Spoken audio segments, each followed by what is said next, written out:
Welcome to the Growth Accelerator podcast, your go-to resource for insights and guidance on scaling your business to new heights in Malawi and beyond. We are here to support and empower entrepreneurs like you through the Growth Accelerator program. In each episode, we will dive into essential topics, share success stories, and provide valuable advice from industry experts.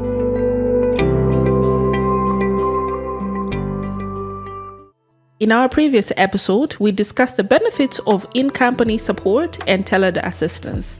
In today's episode, we will explore common challenges faced by scaling businesses and provide strategies and solutions for overcoming these growth-related obstacles. You are with me, Gertrude Gugu Mlanga. Let's dive in. Welcome. Thank you. In this episode, I have an amazing guest with 30 years worth of work and business experience. So yes, please, may you introduce yourself? Thank you very much. My name is Abigail Dzimadzi. Right. I'm an entrepreneur, but have not always been an entrepreneur. Is it? Yes. Okay. I think my first entrepreneurship attempt was when I was around 22. Wait, yes, 22. So if you have had 30 years of experience and your first business life was around 22, Yes. Woman, you look young. I turned 52 this year. No way. Yes. No way. I turned You look 52 40. this year. Thank you very much for that compliment. Okay, so that was the first experience. So, so since then, I've gone into about 20 ventures, which I categorized into 10 types of different businesses. Okay. But the essence of my talk was that out of all those, I have 2 that are active right now. No way. Yes. No way. So 2 that are active right now, but those 2 literally carry everything of those 20. Wow. Overall, as a sector of business, which is schools, it's about 10 years old. Okay. But within those 10 years, there have been, additional schools that have been building and growing. Yeah, so that's a lot of experience. And I find that it's really everything. Like I said, everything that I've done contributes to where I am now. So if I hadn't done what I did, if I hadn't failed in some of those, I wouldn't know what I know today. Oh no, that's amazing. Just to dig a little bit deeper, what was your drive? Take me back before your first business, as in for you to actually say, you know what, I feel like I need to venture into entrepreneurship. Like, what was your drive? What was your passion? Okay, so all the first ones, they were passion related. Okay, so I would do things like plants, flowers, So some of my first businesses were going to Nkoma, okay, which is like an epicenter for clay pots. They're really made, they're the communities which make really beautiful clay pots for particularly for flowers, yeah, for plants and flowers. So because I would buy so many, then naturally progressed to why don't I go and find where these are made? So that was actually my first business. But there are people who they can say that when I was at school, I used to sell this, I used to sell that. That wasn't really me. okay, But so I wanted to say that they were passion related. So they're not necessarily money related. I think I would lie if they said the need for business came because I wanted like more money. Yeah, so it was not, I don't even have a story such as like maybe my family were of business people, my grandfather was business people. No, it was I just come from a family of hardworking people. oh, okay. That's really good to know. So when did it start becoming about the money? When it started becoming about the money is when the money comes. So I started realizing that to do some of the things that I wanted to do, I would need more money beyond my work, the employment that I was getting. Because I realized very early that with employment, I was getting my salary, yes, but if I want to purchase a house, for example, I would need more money than what the salary could give me. So those are some of the things that the other needs, I could call them maybe needs, started opening my eyes to say, I really need more resources in order to do this. Along the way, I think I developed a passion for young people, children, and so on. That's what happened. That's what led me to the schools. Yeah. Okay. All right. So before we get to the schools, I want to understand why the rest actually failed. Okay, so some of the failures that I could see was supplying areas where we really had no much information about. So one of the epic failures that I faced in the supply business, which made me move away, was a time when we heard that a certain company in Blantyre was looking for tablets. Okay. And they were buying them at 200,000 that time, which was maybe in the 2000s still. No way. So we said, oh wow, and they are found cheap in China. So a friend of mine, we put together money together, and we went to China and bought I think it was just it was under 50 sort of tablets, and we brought them here, expecting that we put in so much money, bought them expecting that we're going to be selling them for that amount of money. So when we came back here, we took them to this customer, was interested in them, but when they checked them, the specs for those were so low that the best we could do was under 20,000 or something. It was such an epic fail, financial fail. Everything. I also talked of a Malambe business, a Malambe juice business. I didn't invest enough skill, so the product couldn't stay on the shelf. It would go bad. So that also closed. That story, I like to say, if I had lasted, if I had persevered with Malambe, the way Malambe juice went so big. Okay. With the brands that it was before those brands. Yes. And so if I had, that's one of the big lessons that I wanted to offer also to young entrepreneurs, to say, you really need to persevere. Find out what's wrong. Don't give up too fast. Go revisit the formula, get expertise. Now give us the good news about these two that actually survived and they're thriving and they're doing well. What happened? What changed?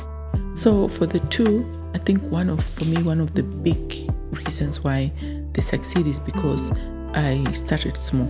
Okay. And the growth has been organic, building, step by step, and reaching a point where I don't think I could go lower because the foundation is very solid. We were able to start small because it was, I could say, my own money. Because there are just certain circumstances where you can't even start small because maybe you've got a loan. True. So it's a lot of money. So the size of the money determines how fast or how big you start. So, and then oftentimes I find people start bigger than what they're able to. And so my recipe is to start small. As long as you're not owing somebody money, if you can afford to go some days without sales, you start small. Yes. And then you start to learn and improve, and you learn and improve. All right. So we have heard your journey, how you have built all these businesses, others failed and others have been a success. We have seen you grow your businesses. What are some of the common challenges that businesses face when scaling their operations and experiencing growth? What do you think are some of the challenges that people meet? Maybe going into a particular sector because they've heard that there's money in that sector, and not taking the time to invest, to know what they do, to learn. Like a patience, I think. Just be patient and learn what the business does. That's one of them. But one of the other areas is also starting off a business with no systems. And I think as entrepreneurs, we normally, because we start as ourselves, so we are our bookkeeper, we are the driver, we are the accountant, we are the HR manager. you're the MD. So we find that we can't do everything very well. So some of the mistakes is not bringing in the right skills early enough in the business. So you don't need to hire them, but to seek the skills early in the business.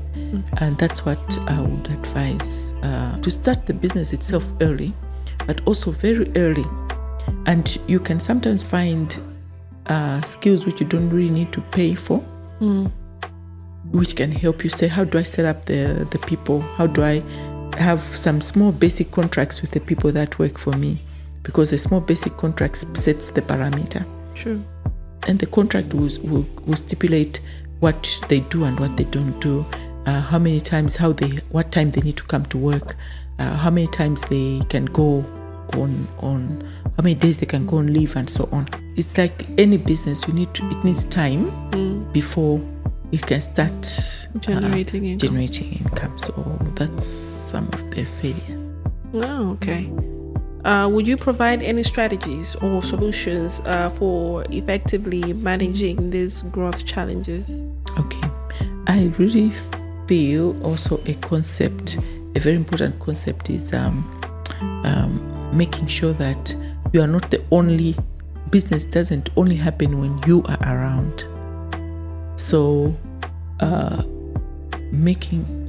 building systems. So it could be as simple as writing down how you do a particular thing.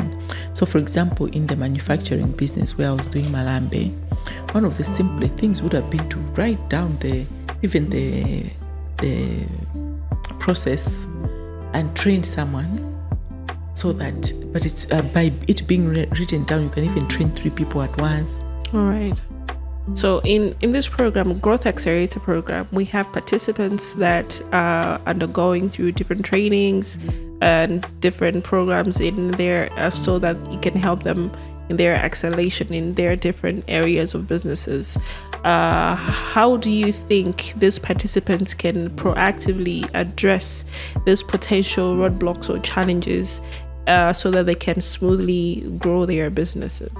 If I'm in the business of doing, like for example, the same schools that I'm talking about, but maybe if I can use the events business that I'm talking about, the first events is the events that we did is almost all the information that I found about how to organize a conference, so everything, how to do it, how to organize an event, how to do what, you find it in the internet. Nice. And so invest in just knowing how to market. There's so much now which can help you to just put your business at a different footing, even for free, because those are facilities you can find for free, but you need to put time in it. So invest in learning, knowing about it, experimenting, be able to do some things for free in order to get feedback. True. All right. You know what? This has really been one of the most interesting conversations that I've had here on podcast. Thank you. It has been really educational, and yeah, I've really enjoyed this conversation. Just to wrap things up, can you give our participants or our listeners an advice in terms of how they can build resilience and how to adapt change during the growth process? Okay. Firstly, for you to face any growth, like I said, start early. And then secondly, remain focused. Don't give up on a business too early. Really investigate what else can you do related to the business. I think talking about because if you stay in that business, there's also other types of capital you get, the social capital, the knowledge, just knowing. In the growth process, you stay with it, and as you are growing, invest back in the business in terms of getting the right skills, systems, making sure you put financial systems in place, and all those things which help you to run the business even without you being at the business every day. Yes. But another thing that I've learned which I learned very early in my life, was the power of taking any opportunity seriously and being thorough. The whole purpose is to shorten your time. Your learning curve should be shortened, so that it doesn't take you 30 years to reach where I am now. But it can now, with all this that I've shared, it can take you 5 years. Something which took me 30 years. But if you don't learn from it, if you don't really write the notes, look up what business failures there is, you're not going to prosper. True. I know. Thank you, Abigail, for this insightful conversation and advice that you have actually shared with our participants today. It has really been amazing. So this now brings us to our conclusion for our conversation. Thank you very much for actually giving us the time to actually talk to you and for you to share your knowledge and insight with us. Thank you so much. Thank you for tuning in to the Growth Accelerator podcast, where we have explored the essential aspects of scaling your business through the Growth Accelerator program. We hope you have gained valuable insights, inspiration, and practical tips to propel your business forward. Remember, growth is within your reach, and the support of the program and our extensive network is here to help you succeed. To learn more about the Growth Accelerator program and how to get involved, visit our website www.growmalawi.org. Stay tuned for future episodes where we will continue to empower you on your journey to sustainable growth.